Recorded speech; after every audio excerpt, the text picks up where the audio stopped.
Hello everyone, and welcome to our top tips on studying and living in English. My name is Vivian. I'm from ANU Academic Skills. While you're here, it's a really good practice to immerse yourself in English. Really take every opportunity to practice your English with a wide range of people. This will not only make your study easier, but it will also help you to enjoy yourself while you're here. First of all, let's talk about your tutorials.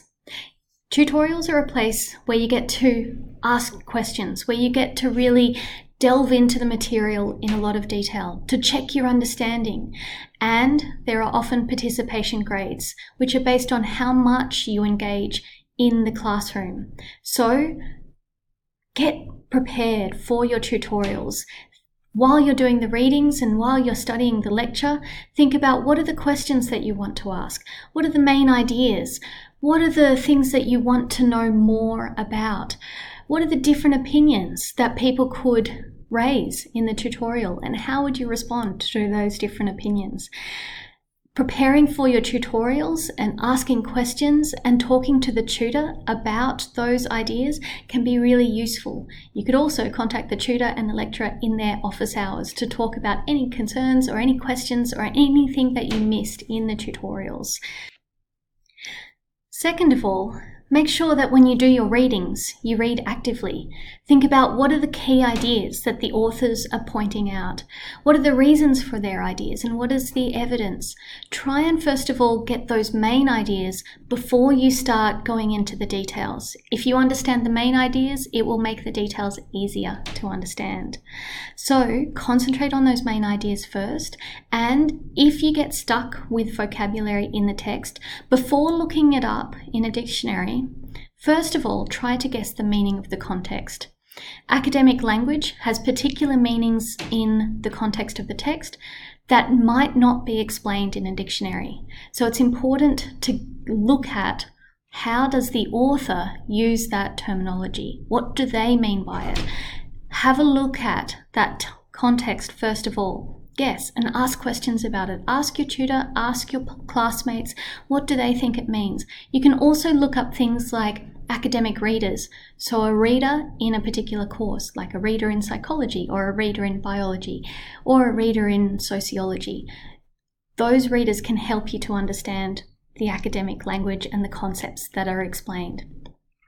Finally, read a wide variety of texts.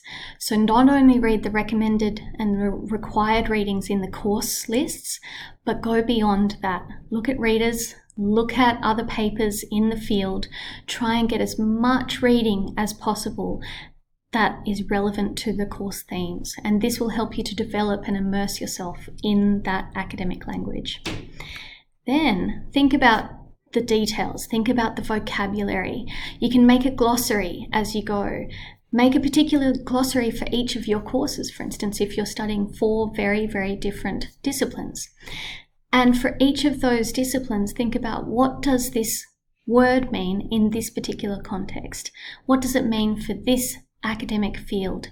Notice common terms and phrases that academics like to use, and you can also check out academic word lists, which are big banks of the most commonly used language in academia. There's also a vocabulary size test that you can do to test out how strong is your vocabulary, and the advice from the academic word lists and the scholars who deal with this show that the more that you read and the more often that you read, the easier it becomes. And make sure that you do both the wide reading but also the detailed reading through that glossary work. Then, when it comes to writing, make sure that you first of all write regularly. Writing is a very difficult skill and it takes time to develop. So as you go, make sure that you plan time to draft your work, revise it again, and get feedback on it too. We can help you with getting feedback, so you can come and see Academic Skills for feedback on your work across the semester. Make sure that you do take that time. Do be patient because it does take time to develop and get very, very good at academic writing, and practice regularly to help you do that. Also, in improving your English, it's useful to think of improving your general English. That practice on a regular basis will make it easier and make it quicker for you to talk in English and quicker for you to write in English. So think about living in English. Change the language on your computers, on your phones into English. Watch television, watch videos, get a hold of a lot of different types of things to read and to watch to help you practice your English. And set regular times to practice. We run conversation groups, for instance, that you're welcome to come to, and get familiar with the kinds of small talk that you might engage with while you're here. So most of all, make sure that you come and see us to get more advice if you wish. Check out the other resources on the Wordle site and enjoy yourself while you're here. Immerse yourself. Good luck, everyone.